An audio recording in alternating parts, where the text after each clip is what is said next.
sei ndadzoka zvakare neimwe nhau inoita sekuti siriri sei.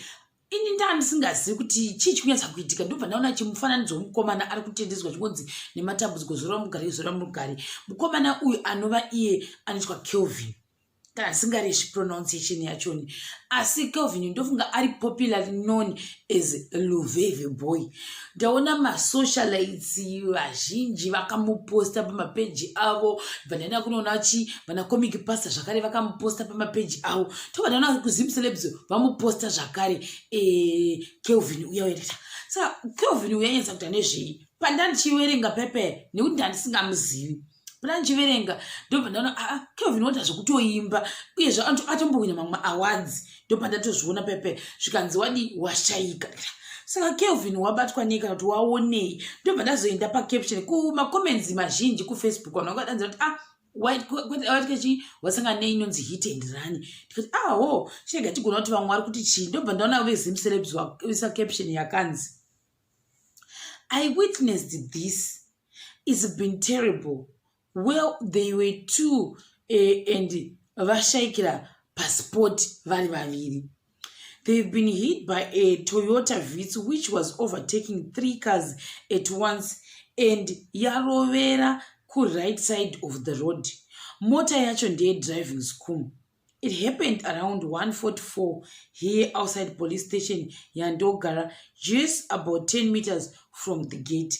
It was really terrific. Nanemunhu anonzi Nashe Links munhu wacho anyora izvi. Ndobva vati very sad. Zvikanzi nevamwe terrific here o tragic nevamwe zvikanzi tragic terrific zvese zvimwe chete nevamwe avo. Asi ndinosa kuti vanhu vazhinji vanga vachigwadziwa kuti denga rinotora zvokwadi pasi pakaoma. Amwe ndokuti 2020 wazara sad news dzega wakutomutya kuti ukamuka mangwana acho unongo chinzwa something sad. Vamwe vakadanzira kuti ndobva ndatombotirege ndimbonotasa hangu zvikanzi vanhu vangata zvavo but this guy anosapota vanhu kurani Kelvin kwachoni. Like I said ndasingamuzivi ndatozomuzivawo nhasi kuti aita zvekuimba musambo wehip hop kana tisingareshi. Pandaonawo vanhu vachikomenda ndikati chiregawo neniwo ndichichi nematambudziko ndosaka ndakapfeka black ndichiimbidza kuti aiwa nematambudziko kumhuri yana Kelvin this Luveve Boy anzati arwadza asingamboiti mashayikira aita zvogwadza asingamboiti. Zvikanzi nevamwe hip hop will never be the same again nekuti wainda. Izvi zvinokufadza vamwe vanhu.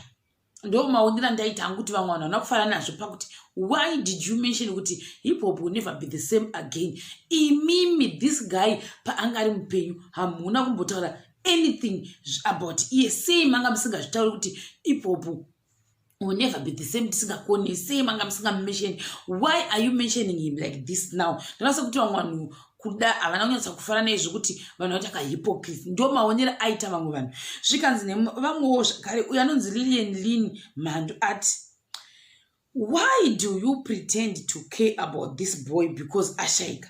You never posted him here or his music. I barely know he was a Zimbabwean artist. You care for him because ashayika. But when he needed you the most, post his music and support him because he was a Zimbabwean celeb. You never posted him. Stop hypocrisy. Down with hypocrisy. Nemumwe ushu.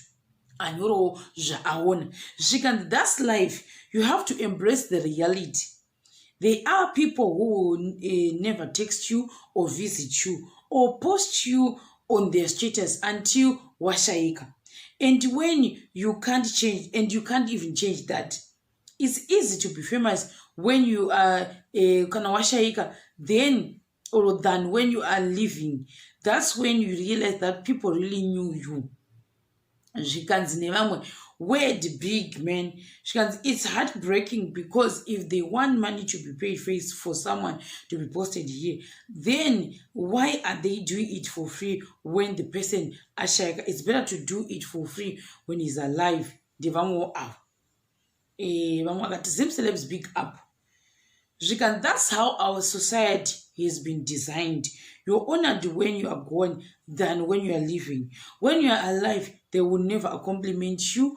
But when you pass away, everyone will speak of how good you were and how you touched their lives. These are realities we have to embrace. You can become rich when you are gone. They will buy your CD when you are gone. That's life. They only love you when you are gone. A lot of artists doing so much and has to pay to be noticed. When Vashaika act like we love them. Zvikanzi nevamwewo zvakare zvinogwadza. So bad, it was bad nevamwewo zvakare. Zvikanzi rest easy Luveve boy. Saka I think ndonatsa kuti ndofunga kana asingareshi anga ari kublowa saka vanhu vazhinji ndofunga ngo vachimuziva nemusambo wake waimba iyi. Vamwe vakati zorora murugare, this is heartbreaking.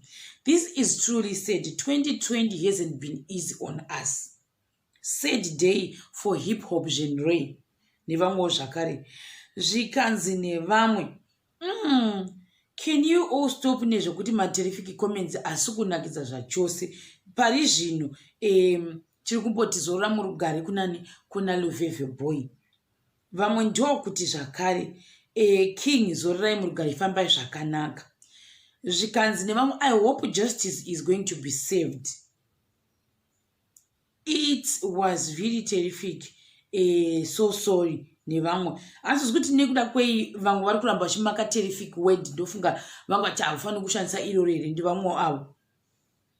Zvikanzi it's so sad have lost a good producer. Vamwe vanomuzivawo zvakare. Zororai murugare ndo zvanga zvakazara kupi kuma Instagrams comment section, kuma Facebook zvakare vanhu vazhinji vana comic pastor vana plot mako vanga vachikomendawo zvakare kuti tagwadziwa tabaywa panyamaneti hatiti kureva nhema zvinogwadza zvinhu zvaitika.